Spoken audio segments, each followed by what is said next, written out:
안녕하세요. 어쩌다 퇴사입니다. 최근에 네이버 로직 변화 정말 심하죠. 순위도 하루 종일 막 뒤바뀌고 정말 장난이 아닙니다. 제가 생각할 때는 요 근래 들어서 가장 변화가 큰 것 같아요. 그리고 쿠팡, 갑자기 로켓 그로스가 확대됐어요. 일반 판매자들, 즉 간이 과세자도 들어갈 수 없었는데 쉽게 들어갈 수 있고, 이러한 변화들이 생기면서 과연 판매자들은 어떻게 대처해야 되는지 정말 혼란스러운데요. 이러한 과정에서 저는 어떻게 대처하고 있는지 설명드리고자 오늘 영상을 준비했습니다. 먼저 네이버 로직에 대해서 얘기를 해볼게요.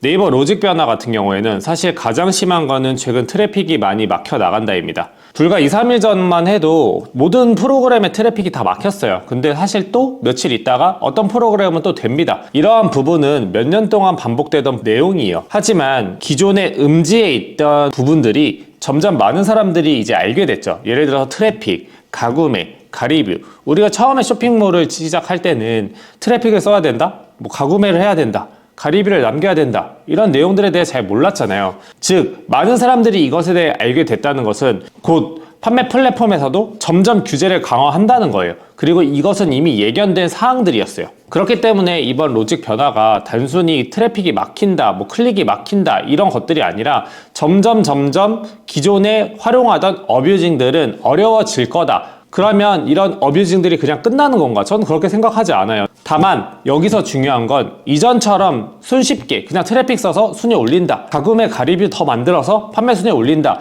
이런 개념이 아니라 이제는 이런 것들이 조금씩 더 힘이 약해질 것이다 라는 것이죠. 최근에 다시 일부 프로그램들은 가동을 하고 있어요. 물론 만약에 내가 트래픽을 활용한다면 이러한 가용되는 프로그램들을 찾는 것 또한 판매자로서 시도해 볼 만한 영역이라고 생각을 합니다. 다만 저는 이번 로직 변화는 네이버 클릭수, 즉 점수를 인정하는 이 부분에 대해서 점점 강화가 될 거라고 봐요.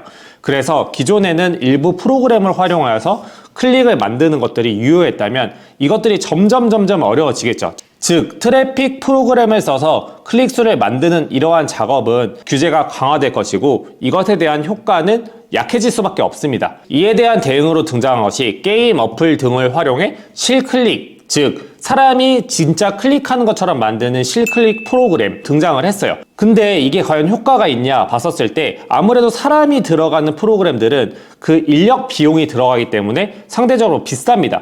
즉 기존에 트래픽 프로그램을 써서 약 3, 4만 원에 하루 100클릭을 만들었다면 이제 이러한 사람이 들어가는 프로그램들은 거의 한 달에 한 2, 30만 원 정도를 기본으로 가져가요. 그렇다 보니까 3만 원의 이 클릭 작업을 해서 순위를 올렸다면 이제는 사람이나 이런 인력 비용이 들어가는 부분을 활용해서 똑같은 클릭을 작업을 한다면 2, 30만 원을 내야 된다는 거예요. 근데 이게 2, 30만 원이 효과가 있냐 봤었을 때 그동안 트래픽 프로그램이 효과가 있을 수 있었던 부분은 저비용으로 순위를 끌어올리는 고효율이 가능했기 때문입니다. 하지만 2, 30만 원 내서 똑같은 100클릭을 만들었다고 할게요. 근데 그 순위가 올라가는 효과가 과연 내가 2, 30만 원 투자한 대비 괜찮냐는 거예요. 차라리 내가 2, 30만 원을 쓴다면 광고 비용이나 마케팅 비용에 더 많은 돈을 써서 오히려 실제 구매를 만들고 리뷰를 만드는 게 더 효과적일 수도 있다는 거죠. 더군다나 4월 5일에 네이버 공지사항에 가리뷰, 가구매 관련한 공지가 올라왔어요. 즉 앞으로 이러한 부분들에 대한 규제는 점점 더 강화할 거라는 거예요. 그러면 우리가 로직 변화에 대해서 어떻게 대응해야 하냐? 결국에는 본질로 돌아올 수밖에 없어요. 제가 수차례 말씀드렸던 팔릴만한 상품을 가져오고 이것을 통해서 고객을 설득할 수 있는 상세 페이지를 만들고 추가적으로 마케팅 비용을 쏟아서 고객을 데려오는 거죠. 근데 이 마케팅 비용을 쏟는데 외부 유입, 즉 인플루언서를 활용할 수도 있지만 내부 채널, 즉 내 인스타, 내 블로그, 내 유튜브 채널이 있어야지 장기적으로는 비용이 들어가지 않기 때문에 살아남을 수 있다는 거예요. 여기서 네이버 도착 보장에 대해서도 한번 얘기를 해볼게요. 네이버 도착 보장에 초반에는 진입하기가 쉬웠어요. 즉 창고가 안 차기 때문에 물류 대행을 하는 파스톡, 품고, CJ 대한통운 등에서 너네 들어올래? 라고 이렇게 제안을 많이 했다면 이제 점점 물류가 차기 때문에 굳이 제안하지 않아요. 이제 물류가 차게 되면 점점 더 비용을 높이 부과하겠죠. 최근에도 박스 비용이나 송장 비용이나 이런 추가적인 비용들이 들어가면서 앞으로는 비용을 더 쏟을 수밖에 없는 구조가 될 거예요. 근데 이거 어디서 많이 들어보지 않으셨어요? 이거 바로 쿠팡이 하는 거예요. 쿠팡이 처음에 로켓 배송으로 제품들 다 사입해 줬었죠. 근데 어느 순간부터 Z 배송으로 바꿨어요. 그래서 우리가 이제 제품 너네 거 다 안 사줄 거야. 근데 너네가 우리 물류 창고 이용하려면 이용해. 대신에 비용은 많이 부과하지 않을게 이렇게 접근을 했었죠. 왜냐하면 쿠팡은 초반에 팔 상품들이 없었기 때문에 내가 일단 재고를 가지고 리스크를 지고 시작을 했지만 어느 정도 소비자 풀이 가득 차면서 이제 너네 우리 창고만 이용해 라는 식으로 로켓 배송에서 제트 배송으로 바꿨고, 기존에는 제트 배송을 이용하는 경우에는 입출고비라든지 보관비, 기타 CS 비용 등이 모두 일괄적으로 부과됐다면 이제 이러한 항목 하나를 다 받아간다는 거예요. 그 얘기인 즉슨 간이과세자 역시 로켓 그로스에 쉽게 진입할 수 있기 때문에 아무래도 경쟁은 더 치열해지겠죠. 근데 수수료는 더 올라가요. 기존의 로켓 그로스를 이용하신 분들의 경우에는 수수료가 일괄적으로 부과되기 때문에 내 제품이 잘 팔리지 않더라도 상대적으로 보관비를 많이 내지 않았을 거예요.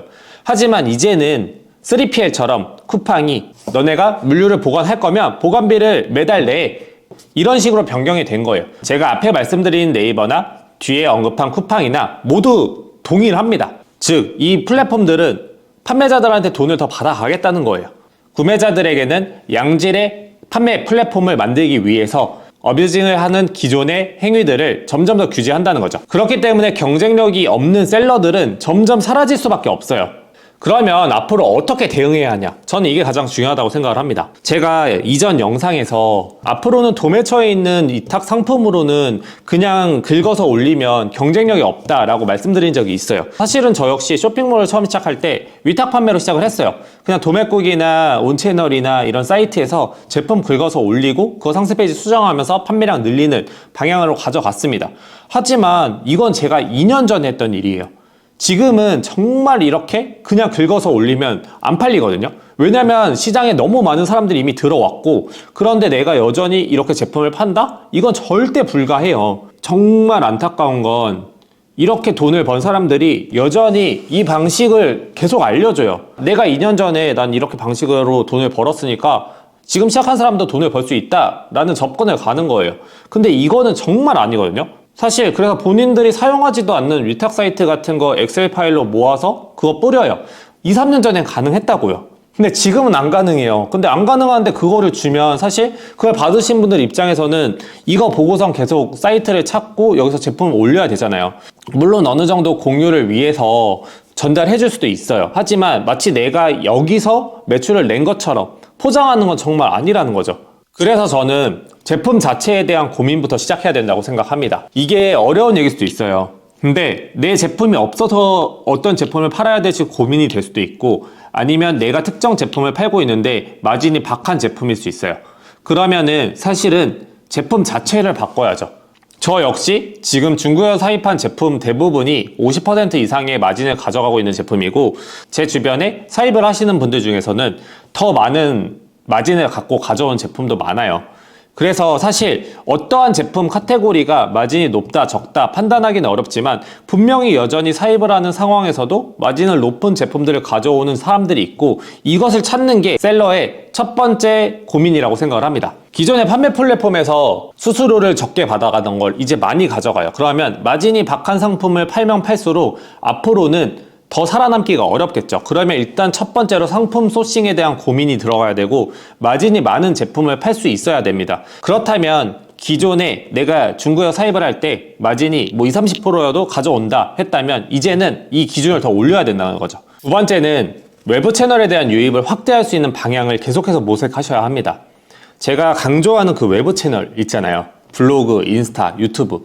저는 사실 이번에 네이버 로직 변화에 크게 체감하진 못했어요. 물론 제가 판매하고 있는 상품 역시 카테고리군이 워낙 어뷰징을 많이 사용하는 사람들이 있어서 이 부분에 대해서 순위 체감은 많았지만, 결과적으로 저는 계속해서 외부 유입 확대를 만들고 있어 왔기 때문에 오히려 외부 유입 채널들이 늘어나서 더 여기에 광고비를 더 많이 쏟았습니다. 그렇기 때문에 내가 외부 유입 채널을 가지고 있다는 것은 정말 막강한 무기가 될 수밖에 없거든요. 이번에 네이버 로직 변화에서 체감하셨다시피 네이버 내에서의 순위에만 집착하시면 순위가 떨어지면 정말 판매가 어려워요. 아시다시피 쿠팡도 어떤 계정으로 로그인 하냐에 따라서 보여지는 판매 순위들이 다 달라요. 쿠팡 같은 경우에는 특히나 안정적인 순위라는 게 없어요. 그래서 내가 광고를 쏟지 않는다면 언제든지 판매량이 많아도 순위가 떨어질 수 있다는 거죠. 이 얘기인 즉슨 계속해서 판매 플랫폼에 의존하게 되면 결국에는 내가 컨트롤 할 수가 없어요. 우리가 원하는 게 다 자사몰을 만들고 싶어 하잖아요. 이러한 순위 변화에 상관없이 내 자사몰로 유입하는 것이 안정적인 쇼핑몰 운영이 가능하기 때문이죠. 하지만 현실적으로 지금 자사몰을 만드는 게 어렵고 자사몰을 만들어도 외부 유입을 가져오기가 어려워요. 그렇다면 우리가 최소한 쇼핑몰에서 외부 유입을 가져올 수 있는 수단은 만들어야 된다는 거죠. 이게 제가 작년에도 얘기를 했지만 올해 하지 않으면 내년에는 더 힘들어질 거예요. 똑같은 상품을 누구는 10,000원에 팔고 누구는 20,000원에 팔아요.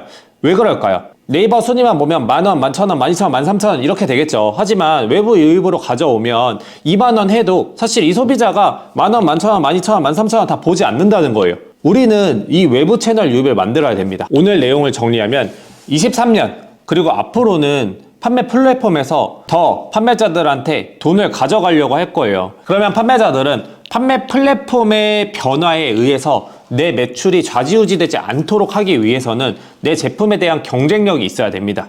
즉 도매처에서 긁어오는 위탁 판매는 더 이상 효과가 적을 거예요.